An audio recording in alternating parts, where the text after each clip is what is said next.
warahmatullahi wabarakatuh. Perkenalkan, nama saya Trifani Anggren Antu. Saya berasal dari kelas MPI 5D. Baik, langsung saja pada materinya. Itu yang pertama dari kelompok 1. Kelompok 1 itu materinya itu ada analisis lingkungan, ada perumusan visi misi, dan asesmen produk. Nah, sini 3 materi ini akan saya rangkum menjadi satu bagian atau satu materi. Yang pertama, analisis lingkungan. Sebelum kita masuk pada bagian-bagian dari analisis lingkungan, kita harus mengetahui dulu apa itu analisis lingkungan. Nah, analisis lingkungan adalah suatu proses monitoring terhadap lingkungan organisasi atau dalam ruang lingkup organisasi untuk bertujuan untuk menciptakan sesuatu yang akan kita capai bersama-sama. Nah, analisis lingkungan ini terbagi menjadi 2, yaitu analisis eksternal dan analisis internal. Jika kita kaitkan dua bagian ini dalam dunia pendidikan, itu contohnya kalau analisis eksternal atau analisis yang terjadi di luar daripada pendidikan itu, kita harus mengetahui contohnya itu seperti pusat kegiatan belajar masyarakat. Nah, di mana pusat kegiatan belajar masyarakat ini mereka dikumpulkan di dalam suatu wadah atau organisasi ataupun apalah yang menampung aspirasi mereka. Nah, di situ dikumpulkan untuk membuat suatu kerajinan tangan, di mana kerajinan tangan itu berasal dari Gorontalo. Jadi di situ mereka dikumpulkan untuk dibelajarkan bagaimana cara untuk membuat karao begini, cara proses pembuatannya bagaimana gitu. Terus analisis internal atau yang terjadi dalam dunia pendidikan itu seperti sekolah, itu dimana dia berjenjang-jenjang dari SD sampai dengan kuliah atau instansi-instansi pendidikan lainnya gitu. Kemudian yang kedua, perumusan visi misi. Nah, visi misi itu apa sih? Nah, kebanyakan kita itu sering mendengar visi misi itu kan bisa terjadi pada sekolah dan lain-lain. Jadi semakin itu terus bertanya-tanya, visi misi itu apa sih? Kan kebanyakan orang hanya tahu saja visi misinya, tapi orang tidak mengetahui apa itu visi, apa itu arti dari visi dan misi. Nah, di sini saya akan memberitahukan bahwa visi merupakan gambaran masa depan yang akan kita wujudkan untuk menetapkan suatu organisasi yang ditetapkan atau akan kita tujukan atau yang kita inginkan. Nah, kemudian misi merupakan kelanjutan dari visi ini, yang dimana merupakan gambaran dari perumusan masa depan yang akan yang ingin kita capai untuk sama-sama kita capai agar supaya organisasi ini berjalan dengan sebagaimana yang sudah kita harapkan pada visi dan misi ini. Kan sudah terjawab apa itu visi dan misi. Nah, kemudian asesmen produk atau penilaian. Nah, asesmen ini adalah penilaian. Penilaian ini merupakan penilaian dari penilaian dari semua produk-produk yang sudah kita kerjakan atau kita bawakan dalam dunia pendidikan. Penilaian ini merupakan penilaian atau asesmen ini merupakan kerja akhir kita, dimana kan sudah kalaupun kita jadi guru itu kan ada supervisi. Nah, di situ tuh penilaian dari guru-guru untuk dinilai bagaimana mereka mengajar selama beberapa tahun ini atau beberapa semester ini. Jadi di penilaian ini mereka dinilai untuk bagaimana mereka mengajar atau mereka mengajar kepada murid-muridnya atau peserta-peserta didik agar supaya tujuan atau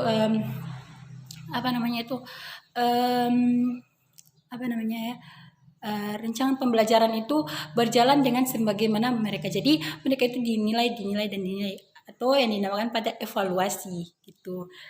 Terus pada materi kelompok 2 itu ada analisis teori-teori manajemen. Nah, analisis teori-teori manajemen itu kita hanya baru saya menjelaskan hanya pada pertamanya saja, atau yang kita biasa sebut dengan SWOT. Nah, kalian pasti pernah mendengar dengan adanya SWOT. Itu strength, kekuatan. Nah, di mana kekuatan ini dia yang menopang pada menopang pada, misalnya kalau kita bawa SWOT ini dalam dunia pendidikan, nah kita harus menopang pada adanya strength atau kekuatan, di mana kekuatan ini dia yang menopang segala sesuatu cara agar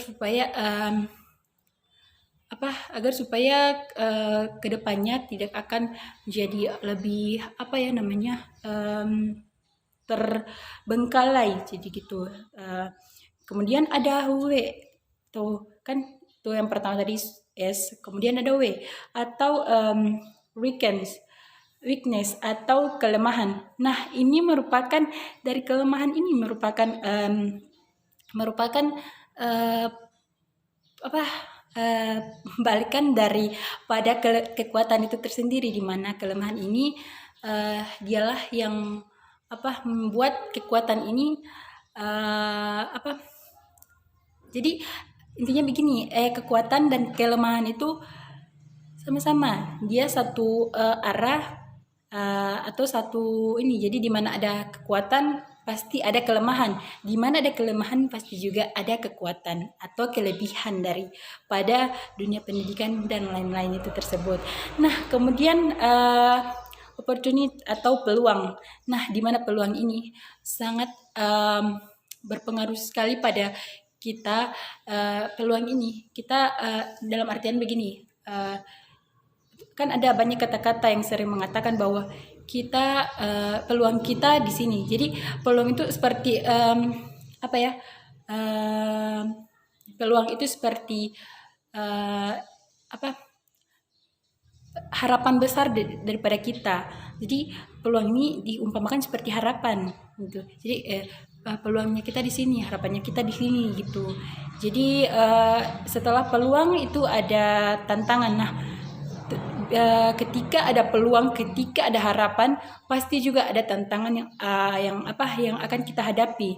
Nah, tidak mungkin peluang itu berjalan dengan mulus. Jadi peluang dan tantangan ini saling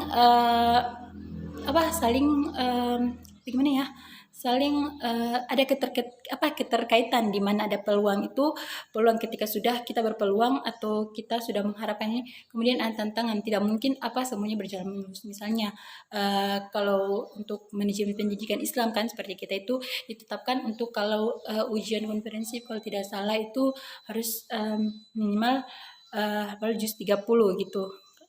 Jadi itu merupakan tantangan kita sebenarnya yang harus kita ketahui bersama-sama.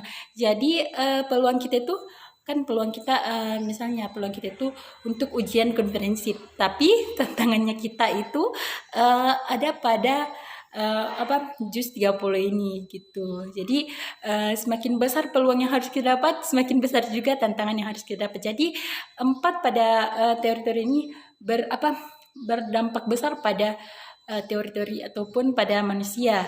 Misalnya kan ada kekuatan pasti ada kelemahan. Nah, di dalam kelemahan itu juga pasti ada kekuatan yang seperti yang saya jelaskan tadi. Kemudian ada peluang, pasti juga ada tantangan. Lanjut, ada kemudian di materi kelompok itu kalau tidak salah ada operasional strategi sekolah. Nah, di operasional strategi sekolah ini terbagi, saya menjelaskan hanya tentang prosesnya saja, proses manajemen strategi, di mana ada analisis lingkungan yang sudah saya jelaskan tadi, bahwa analisis lingkungan itu adalah suatu monitoring terhadap kita agar supaya kita bisa sama-sama untuk saling mengumpulkan aspirasi-aspirasi kepada organisasi atau kepada halayak untuk sama-sama kita wujudkan untuk tujuan yang akan kita tetapkan gitu. Jadi analisis lingkungan juga berpengaruh pada operasional strategik dalam sekolah. Kemudian ada menentukan dan menerapkan arah organisasi. Nah, seperti sudah saya jelaskan tadi, itu ada analisis lingkungan. Nah, analisis lingkungan organisasi. Nah, menentukan dan menerapkan arah organisasi ini, kita harus ketahui dulu arah organisasinya kita ini kemana. Jadi seperti yang kita harus ada menentukan dan menerapkan arah organisasi itu, kita harus berpacu pada 4 fungsi manajemen. Di mana-mana organisasi itu berkaitan dengan manajemen. Nah,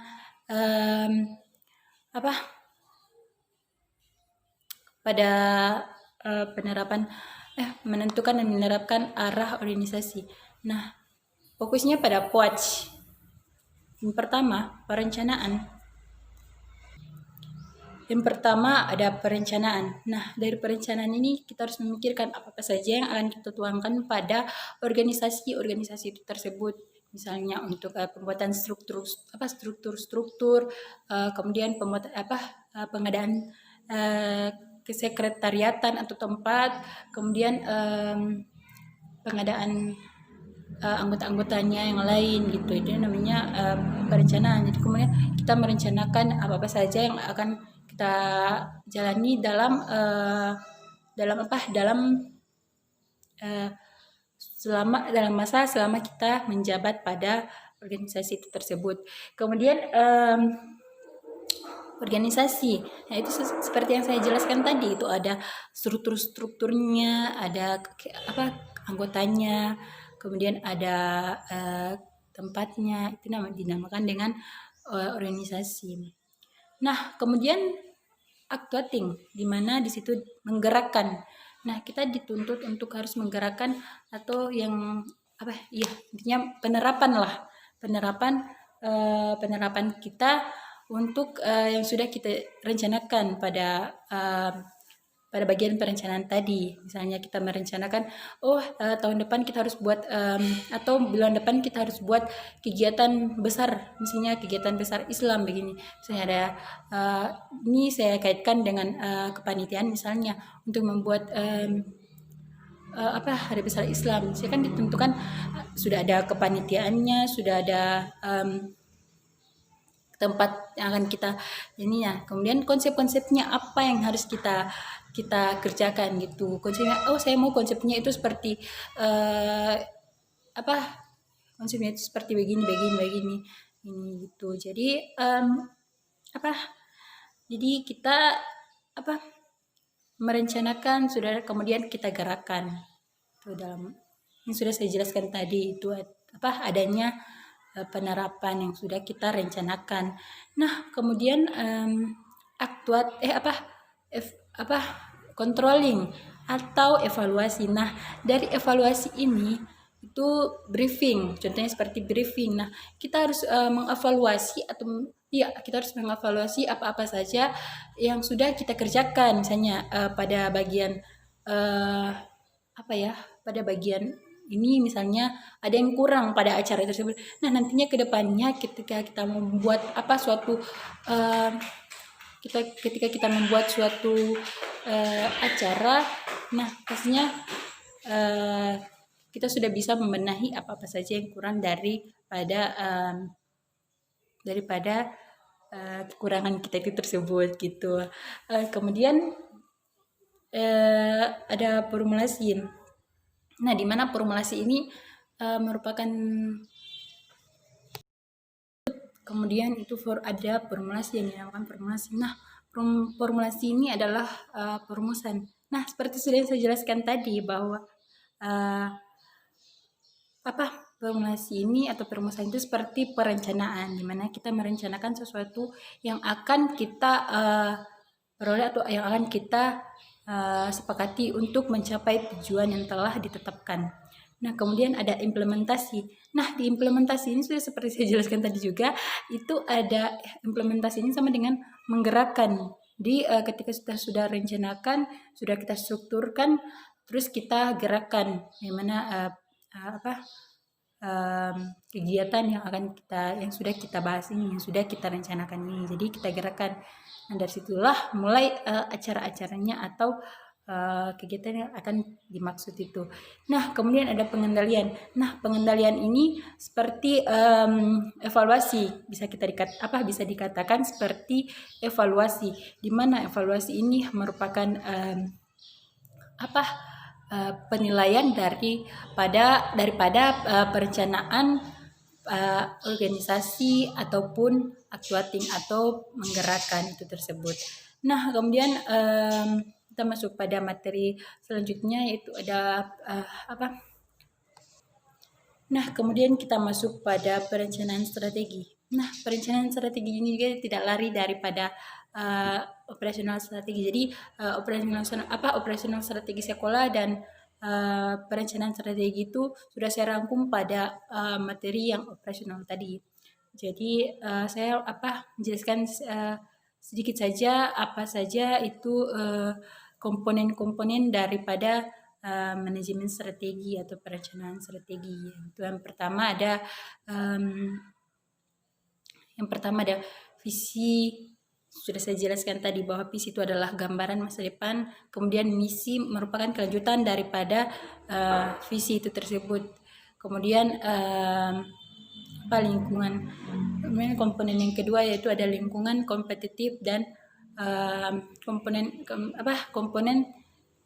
kompetitif dan komponen kompetitif, di mana komponen kompetitif ini merupakan suatu model atau suatu komponen yang harus kita tetapkan gitu.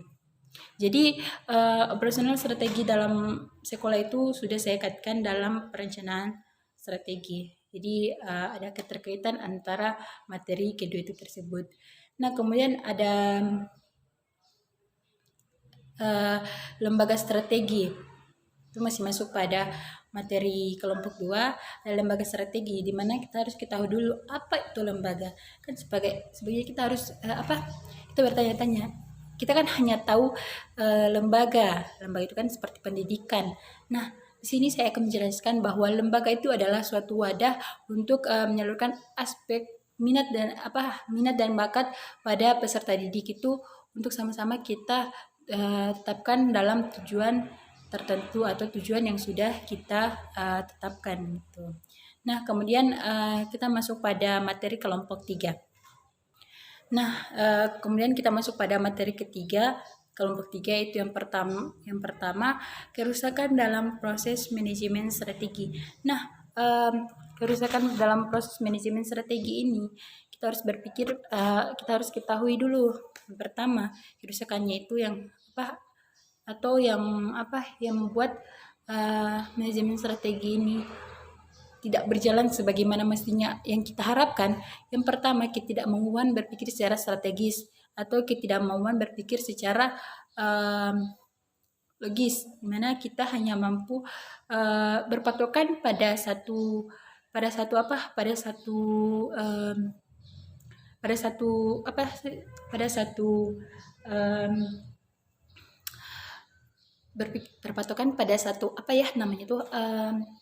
pada satu, kalau dalam istilah pembelajaran itu pada satu buku saja. Kita tidak mau lagi mencari kepada atau berpikir, oh kita ini mempunyai pikiran yang jadi kita hanya berfokus pada misalnya internet lah, buku lah, jadi tidak mau lagi berpikir secara logis gitu. Terus ada ketidaktepatan. Nah, di mana ketidaktepatan ini tidak tepat dalam bekerja dalam strategi itu tersebut. Nah, jadi apa gunanya kita harus sudah menyusun strategi tetapi tidak tepat dalam penyusunan itu. Jadi akan rusak semua yang sudah kita susun gitu. Kemudian terlalu menekan, itu seperti sudah saya jelaskan tadi, bahwa terlalu menekan pada satu fokus atau satu tujuan saja, tapi lupa pada bahwa kita ini bisa merumuskan atau bisa mencetuskan satu hal-hal yang baru. Dalam istilah kan semua orang tahu bahwa setiap manusia itu mempunyai sisi kreatif pada diri masing-masing itu tersebut. Kemudian kita masuk pada materi kelompok 4. Kemudian kita masuk pada evolusi materi kelompok 4 yaitu evolusi manajemen strategi. Nah, di sini saya mengambil tentang konsep. Jadi evaluasi konsep manajemen strategi. Yang pertama ada pembuatan strategi. Nah, sudah seperti saya jelaskan juga bahwa pembuatan strategi ini seperti pembuatan perumusan atau perencanaan itu. Jadi di mana kita membuat suatu strategi atau suatu penyusunan untuk yang akan kita capai atau yang akan kita tetapkan dalam tujuan itu tersebut. Kemudian ada penerapan. Nah, di penerapan ini setelah kita buat strategi atau penyusunan atau perencanaan, kemudian kita terapkan dalam kehidupan kita masing-masing ataupun pada individu dan kelompok atau kelompok dan individu gitu. Jadi penerapan ini juga bisa dikatakan seperti implementasi pada kehidupan kita masing-masing. Jadi kita membuat strategi atau penyusunan misalnya dalam pendidikan kan, kita kaitkan dalam dunia pendidikan. Nah, di mana pembuatan strategi ini seperti pembuatan bahan ajar gitu ya. Jadi bahan ajar.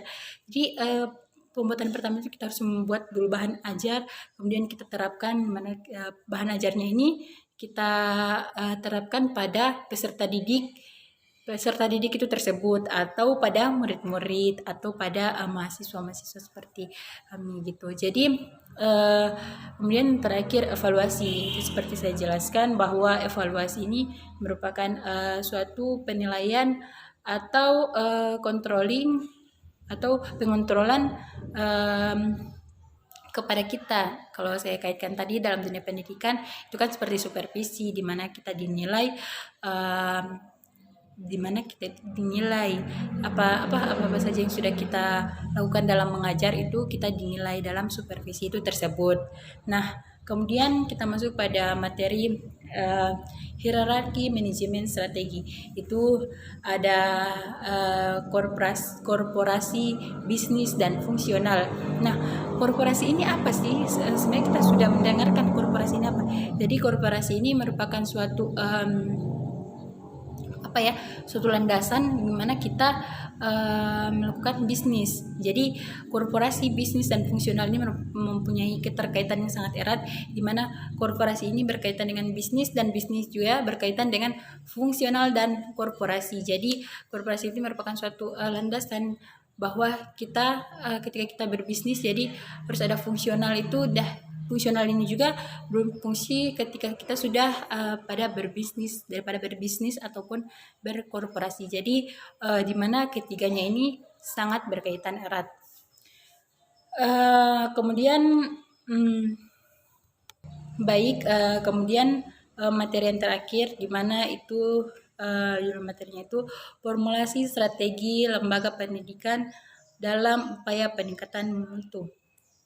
Nah, di sini saya hanya mengambil materi tentang proses pembuatan formulasi strategi lembaga pendidikan dalam upaya peningkatan mutu, di mana prosesnya itu terbagi menjadi 3, ada formulasi strategi, ada implementasi, dan ada evaluasi.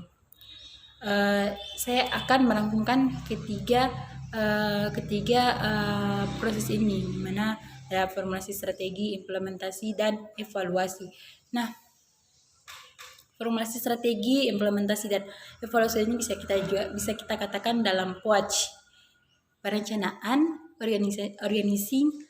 organisasi, kemudian actuating atau menggerakkan, dan evaluasi atau penilaian atau controlling atau mengontrol pada apa yang sudah kita kerjakan itu. Jadi formulasi strategi itu yaitu perumusan strategi. Nah, kalau kita kaitkan dalam dunia pendidikan, kita sudah merumuskan strategi atau bahan ajar. Strategi ini bisa dikatakan dalam bahan ajar. Nah, sudahnya kita implementasikan kepada seluruh peserta didik bahwa ini yang sudah saya ajarkan seperti bahan ajar begitu. Jadi kemudian setelah ada implementasi atau penerapan itu kita masuk pada evaluasi atau penilaian. Nah, evaluasi ini seperti supervisi kalau kita kaitkan dalam dunia pendidikan tersebut. Jadi hanya itu yang bisa saya sampaikan, lebih dan kurangnya saya mohon maaf bila ada salah-salah kata, karena kesempurnaan itu hanya milik Allah. Wassalamualaikum warahmatullahi wabarakatuh.